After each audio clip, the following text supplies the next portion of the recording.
नमस्कार दोस्तों, आप सभी का हमारे चैनल स्टडी इन बिहार में स्वागत है। दोस्तों, क्या आपने सोचा है कि अचानक ऐसी क्या घटना हुई जिसने पूरी दुनिया की सांसें अटका दी हैं? आज हम रशिया और यूक्रेन के बीच चल रहे इस कॉन्फ्लिक्ट के एक ऐसे टर्निंग पॉइंट का विश्लेषण करने वाले हैं जिसने सबको हिलाकर रख दिया है।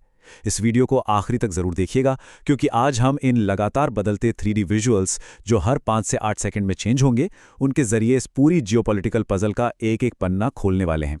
कोई भी डिटेल मिस मत करिएगा, वरना पूरी पिक्चर समझ नहीं आएगी। तो चलिए शुरू करते हैं। तो सबसे बड़ा सवाल जो इस वक्त सबके दिमाग में चल रहा है वो ये कि आखिर रशिया अचानक से सभी विदेशियों को यूक्रेन की राजधानी कीव छोड़कर भागने को क्यों कह रहा है। मेरा मतलब है, युद्ध तो इतने सालों से चल ही रहा है ना। फिर अचानक ऐसी क्या इमरजेंसी आ गई कि अंतर्राष्ट्रीय समुदाय में इतनी बड़ी खलबली मच गई। आइए इस मिस्ट्री को थोड़ा गहराई से समझते हैं। देखिए, मैसेज बिल्कुल क्रिस्टल क्लियर था। डिप्लोमैटिक मिशंस यानी विदेशी दूतावास और वहां रहने वाले जितने भी अंतर्राष्ट्रीय नागरिक हैं, उन सबको तुरंत कीव छोड़ने का फरमान सुना दिया गया है। अब आप ही सोचिए, जब बड़े बड़े अंतर्राष्ट्रीय संगठनों के लोगों को अपना सब काम छोड़कर भागने को कहा जा रहा हो, तो खतरा कितना रियल और कितना संगीन होगा, है ना। और हाँ, ये कोई उड़ती उड़ती अफवाह या हवा हवाई बात बिल्कुल नहीं है। ये सीधे Russian ministry of foreign affairs का एकदम ऑफिशियल स्टेटमेंट है। उन्होंने एग्जैक्टली क्या कहा? उन्होंने साफ शब्दों में कहा कि विदेशी नागरिक, जिसमें डिप्लोमैटिक मिशन का स्टाफ भी शामिल है, उन्हें ASAP यानी जल्द से जल्द शहर छोड़ देना चाहिए। ये डायरेक्ट कोड अपने आप में बताता है कि मामला कितना अर्जेंट है। और बात सिर्फ यहाँ खत्म नहीं होती।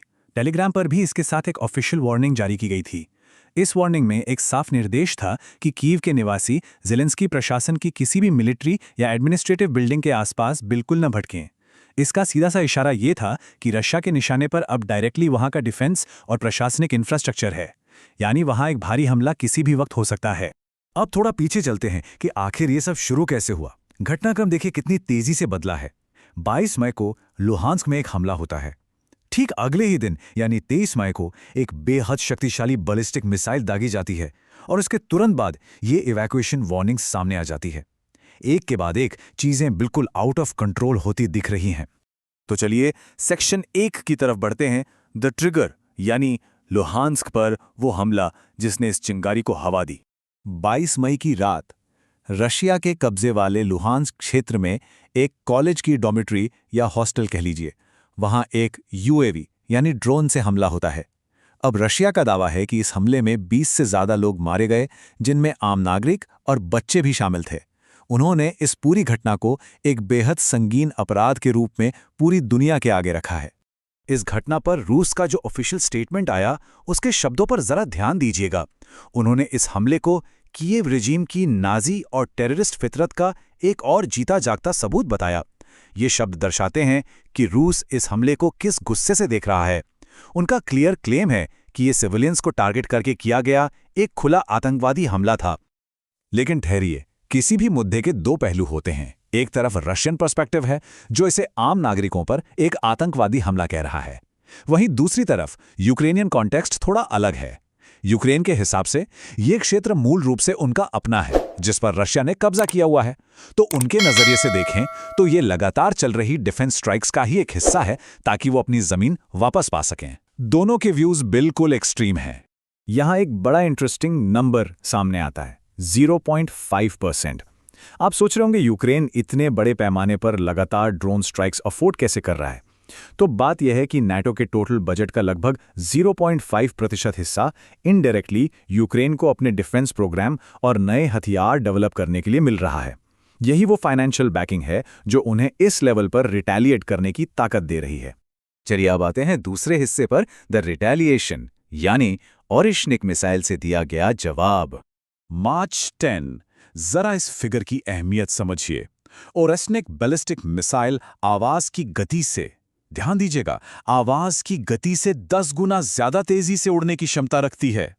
इस एक्सट्रीम स्पीड का सिंपल सा मतलब यह है कि किसी भी नॉर्मल एयर डिफेंस सिस्टम के लिए इस मिसाइल को ट्रैक करके हवा में डिस्ट्रॉय करना लगभग नामुमकिन के बराबर है। यह मिलिट्री टेक्नोलॉजी का एक बिल्कुल नया लेवल है। और इस स्पीड का असर देखिए, सिर्फ 15 मिनट। यह मिसाइल रशिया से फायर होने के बाद पूरे यूरोप में किसी भी टारगेट को, जी हां, किसी भी टारगेट को महज 15 मिनट के अंदर निशाना बना सकती है। इस स्ट्रेटेजिक ताकत ने अचानक से सिर्फ यूक्रेन ही नहीं बल्कि पूरे यूरोप के दिमाग में एक बहुत बड़ी खतरे की घंटी बजा दी है। इसके बारे में थोड़ा और टेक्निकल डिटेल में जाते हैं। ये ओरेशनिक मिसाइल कोई आम एक्सप्लोजिव मिसाइल नहीं है। ये न्यूक्लियर पेलोड यानी परमाणु बम तक ले जाने में सक्षम है। पर इंटरेस्टिंग बात यह है कि 23 मई को जो मिसाइल टेस्ट के रूप में छोड़कर प्रदर्शन किया गया, उसमें एक डम्मी वॉरहेड था, यानी अंदर कोई असली धमाका नहीं था। ये एक क्लियर इंटिमिडेशन स्ट्रैटेजी थी, एक तरीका था डराने का कि देखो हम चाहें तो आगे क्या कर सकते हैं। अगर हम हिस्ट्री उठाकर देखें तो इस घातक मिसाइल को अब तक सिर्फ 3 बार डिप्लॉय किया गया है। पहला 21 नवंबर 2024 को, फिर जनवरी 2026 में और अब लेटेस्ट 23 मई 2026 को।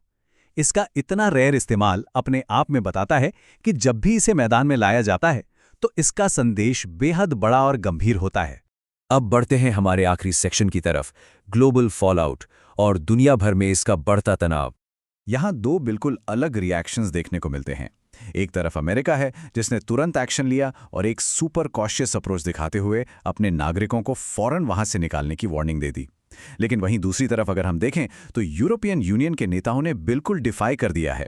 उन्होंने वहां से निकलने से साफ इनकार कर दिया है, जो कि उनकी दृढ़ता और इस युद्ध में एक कड़क स्टैंड को दिखाता है। पर यूरोप के रुकने का मतलब ये बिल्कुल नहीं है कि वो चुप बैठे हैं। वेस्टर्न लीडर्स ने इस एक्शन की कड़ी निंदा की है, चाहे वो फ्रांस के इमैनुएल मैक्रों हों, ईयू की अर्सुला वॉन डर लायन हों या जर्मनी के फ्रीडरिक मर्ज। सबने एक सुर में कहा है कि रशिया का इस तरह डमी न्यूक्लियर मिसाइल दिखाकर डराना एक बेहद आक्रामक और गलत कदम है।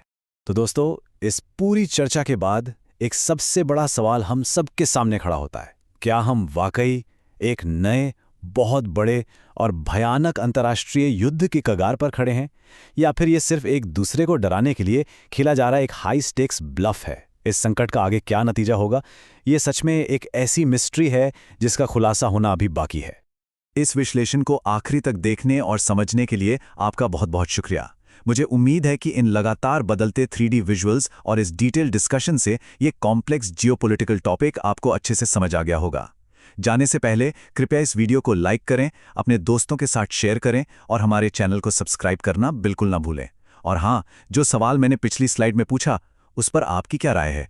क्या वाकई एक बड़ा युद्ध शुरू होने वाला है या ये बस एक ब्लफ है? कमेंट करके अपनी प्रतिक्रिया जरूर बताइएगा। मुझे आपके जवाबों का इंतजार रहेगा।